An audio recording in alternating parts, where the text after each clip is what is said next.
Class 6 to 10, our chapter is kind of sentence. The topic is interrogative sentence. Here we discuss about the interrogative sentence.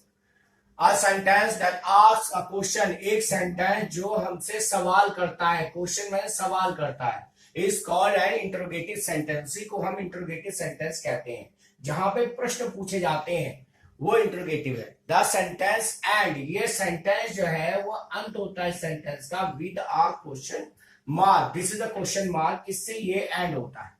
This sentence start with, ये sentence जो है number point 2 है, ये start होते is, am, are, has, have, will, should और WH word, जिसे मैं पहले कहता था WH फैमिली,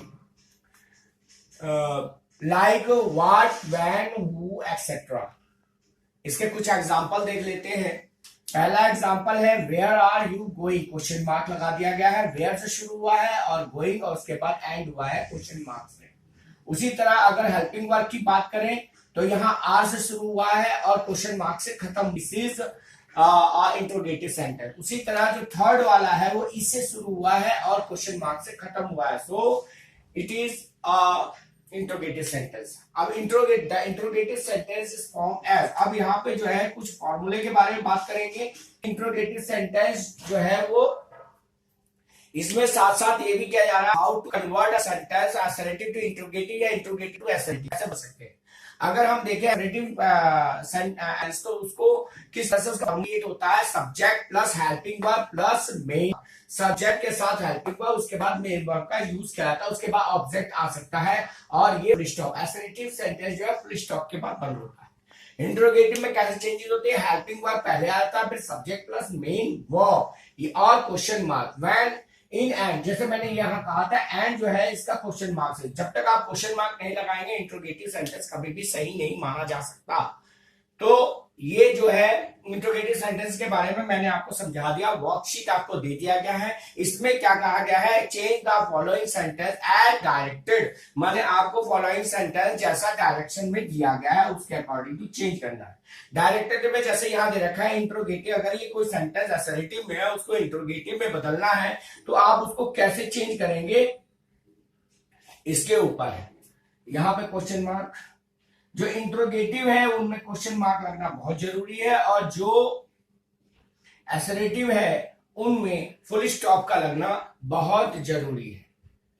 तो इस बात का ध्यान रखते हुए आप ये वर्कशीट पूरा करेंगे और मेरे चैनल यूट्यूब चैनल मानस ऑनलाइन ट्यूशन को subscribe. Students, today I give you the worksheet of English grammar. Sentence के बारे में मैंने काफी करवाया है और मैं ये चाहता हूं कि अब आप इसको ट्राई करिए. देखिए, पढ़ाना अलग चीज है, उसको फिर ट्राई करना अलग चीज है. ट्राई कैसे पता चलेगा कि जो वीडियोस बनी है और जो आप उसको फॉलो कर रहे हैं, मैं नहीं चाहता कि आप खामखा अपना डाटा इस वीडियो को देखने में वेस्ट करें, क्योंकि डाटा कब वेस्ट हो जाता है?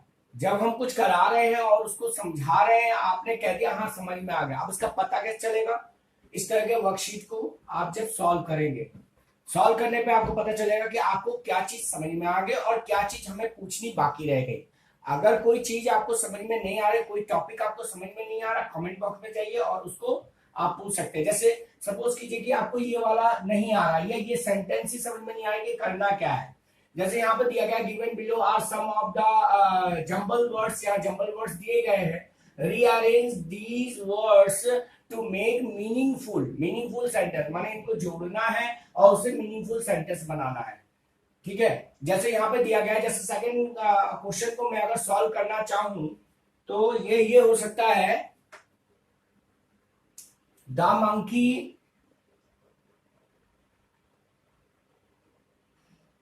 ate the apples.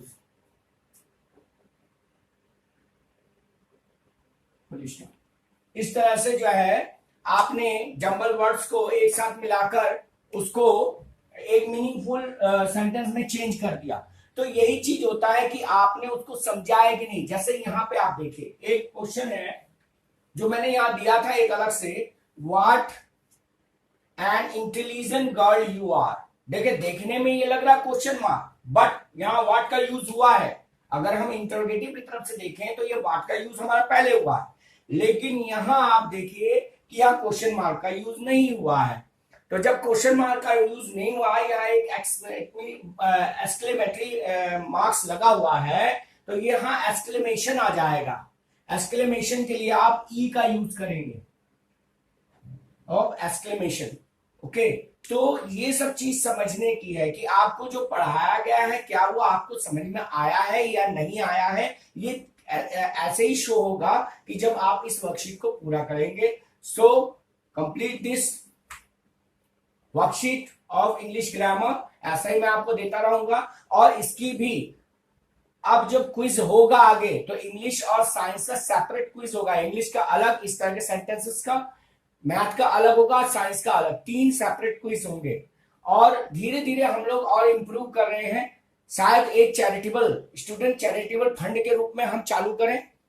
तो ये कॉन्सेप्ट धीरे धीरे आगे बढ़ता जाएगा। आप जैसा आप लोग चाहते हैं कि ये परिवार बड़ा हो, तो हम भी वही चाहते हैं कि ये परिवार बड़ा हो और कुछ गरीब बच्चों की भी मदद हो सके। तो उसके लिए रोज नए नए कॉन्सेप्ट बन रहे हैं, बनाए जा रहे हैं। सहयोग आपका चाहिए। ज्यादा से ज्यादा सब्सक्राइब कीजिए, इसे चैनल को ज्यादा से ज्यादा फैलाइए, जिससे कि जो है इसके ऊपर भी हम लोग ध्यान रख सके और बढ़िया से बढ़िया प्रतिभा को बाहर निकाल के ला सके इस चैनल के जरिए। Please subscribe my channel Manas online tuition. Solve this worksheet.